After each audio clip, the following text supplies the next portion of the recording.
Russ, you've been very complimentary about the three young wide receivers who've had to step up and play here quite a bit, and we've seen them make plays. Brandon with a touchdown catch, Jalen with a touchdown catch. But I'm just curious about the kind of the practical challenges that go into kind of preparing for these game plans with guys with kind of a low level experience. Yeah, these guys have done a great job. You think about the rookie receivers of just learning everything and also stepping in and just being tremendous practice players too. You got to take pride in that because that's where you grow the most. And then obviously we get that opportunity to get those games. And as I mentioned, obviously it's been a tough season.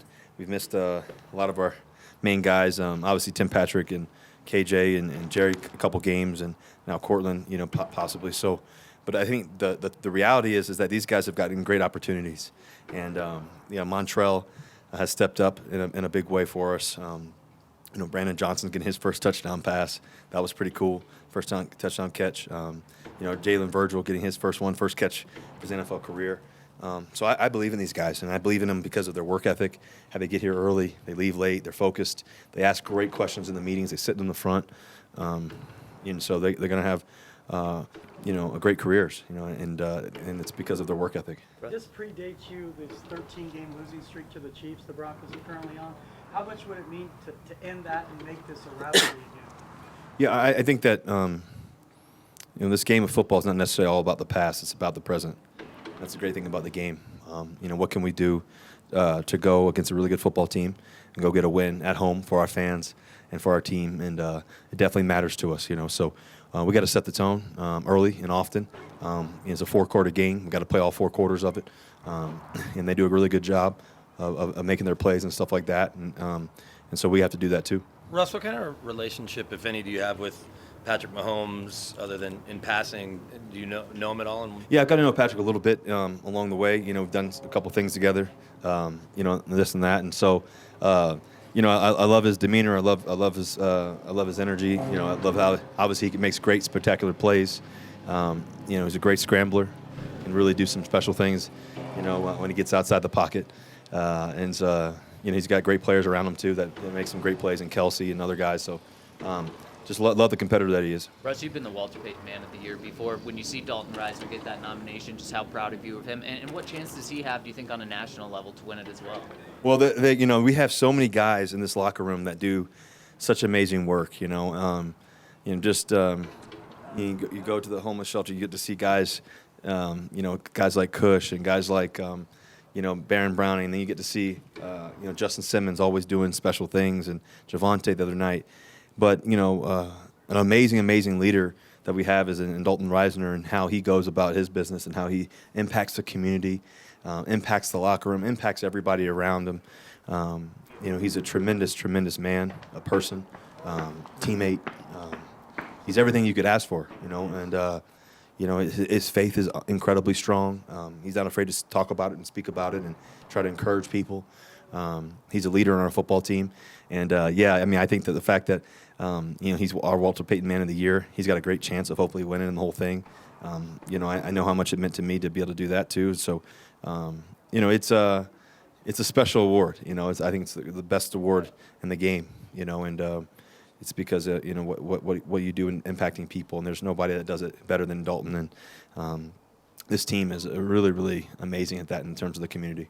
Russ, do you consider yourself a patient man?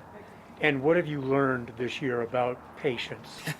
Would I consider myself a patient man? I mean, I'm a little bit impatient sometimes, for sure. I think you always in this game you're always pushing to find your best, find the team's best, everything else. And so, I think the thing that I've definitely learned and experienced this season, something that I haven't really experienced before as much, but I think that there's definitely some ebbs and flows and some tremendous highs, but also some lows that you have to be able to continue to overcome.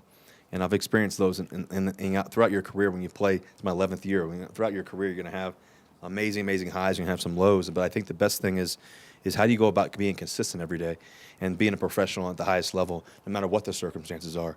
And the circumstances shouldn't change how you come to work and how you approach the game, how you approach your note taking, how you approach film study and the team and all that stuff. So. That's the thing that I think that you have to realize that's the most important is your consistency in your approach and that's where the breakthrough will come. And I think we have a great team, great group of guys, great leadership. It's been tough for sure, but nothing that we won't overcome in the long run. And that's what I'm excited about is another opportunity to play the game. Russell, follow up on that previous question. You were at Javante's deal the other night. What do you tell these young guys about the potential platform they have to kind of use their, that platform for good? Yeah, just to see Javante to go to his event. Justin was there, PS2 was there, Baron Browning came, Boone.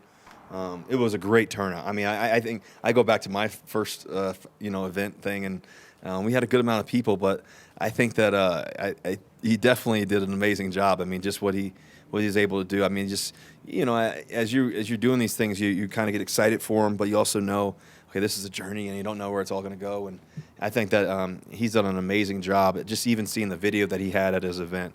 Talking about foster kids and everything else, and the impact that his family has had on children and everything else. It's really special. So just to be able to, he was all dialed up, dressed to the nines, this little cowboy hat on, and everything else. The place was going crazy. I think Justin Simmons and PS2 got them really going early on in the crowd.